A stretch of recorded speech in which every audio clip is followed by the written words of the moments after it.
Aloha, my name is Uncle Jerome from the Makaha Sons. Been in the entertainment business. Next year, February, we'll mark our 40th anniversary. Born and raised here in Nanakuli. Actually, we grew up on Fifth Road. Got into the music business at an early age, probably about 4 or 5 years old. Just grabbing the ukulele and doing whatever we could. I had a lot of heroes, you know.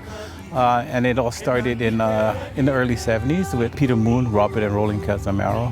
That was pretty much my heroes, along with Sons of Hawaii, Gabi Pahinui, and Hui Ohana. Yeah, they were the main focal point for us when we were getting into the music business. We used to get all these times say, hey, how did you guys come up with the name Makaha Sons of Niihau? And we were invited to do a Mayday program at Nanakuli High School. And that's where we all graduated. Well, me and Moon graduated from there.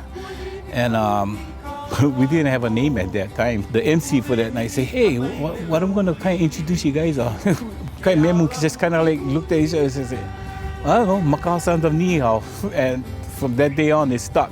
But the funny part about that, when we got the name, everybody, they just couldn't get it together when they introduced us. You know, it says, ladies and gentlemen, how about a nice hand for the Makaha Sons of the Niihau, or the Makaha Niihau of the Sons, and they couldn't get it straight. But when Israel left, then we kind of dropped the Niihau because there were no more ties with Niihau. Israel was the last tie with us as far as Niihau. And Makaha Sons, we all met in Makaha, and the Niihau kind of like came inside there because Israel them had ties with the Niihau family out there. Our first professional gig we did was February 22nd, 1976. The day before that, Uncle Moon got married.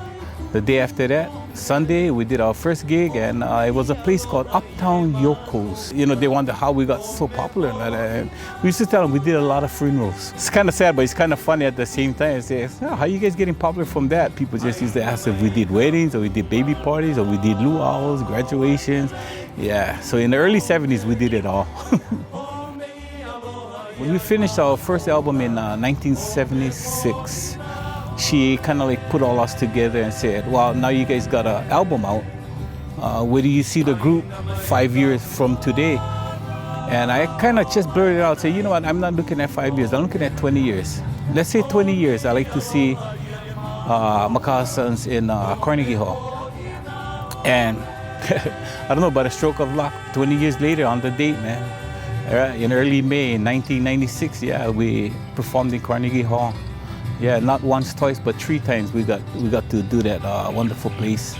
Yeah, so that's one of the most memorable moments. And I think the other memorable moment would be 1996 when we all got on stage to sing the last time with Israel at the Nahuka Hanahano Awards.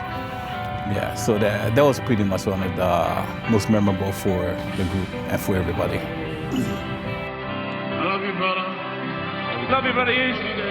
Love you, brother. Going back to 1975, Israel and the family moved to Makaha from Kaimuki. Really new to the country. At that time, never know nobody. We just went down the beach, you know. And then I met Jerome Coco down there on a picnic table. You know, I was playing ukulele. Brother came by, played a couple of songs, then we met each other. Went up to him, introduced myself, and he introduced himself. And I told him to come over later that night because we were having a small party, and and pretty much we all did the same music. So he came over. And then we went back to their house where they were staying. And so Moon was. I told him, oh, my brother played music too. So I went home, called my brother Skippy.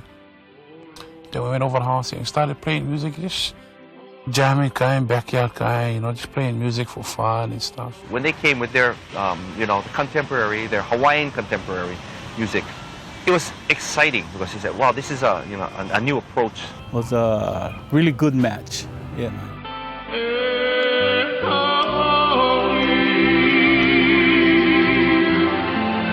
To all everybody, from Niihau to Miloli, love each other, malama everybody. Love you, Hawaii. It's Asia, Kamakabibo, everybody.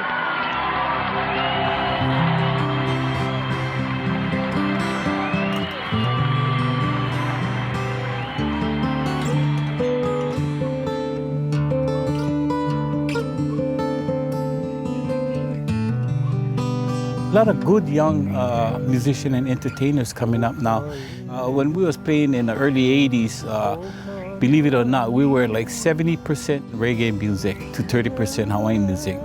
Yeah, then after we released a CD called Puanaho Meke Aloha, we kind of like focused back and looked and said, there's nobody else doing, you know, traditional Hawaiian music, you know, and that's what we were born and raised to do.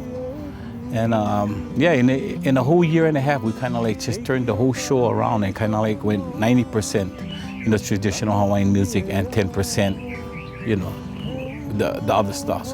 So for all the kids that are looking up now, I know it's a hard business to get in, you know, whether you're doing reggae or whether you're doing traditional, but I say, hey, just get in here, be humble, and keep it simple. And I think it will go a long, long way.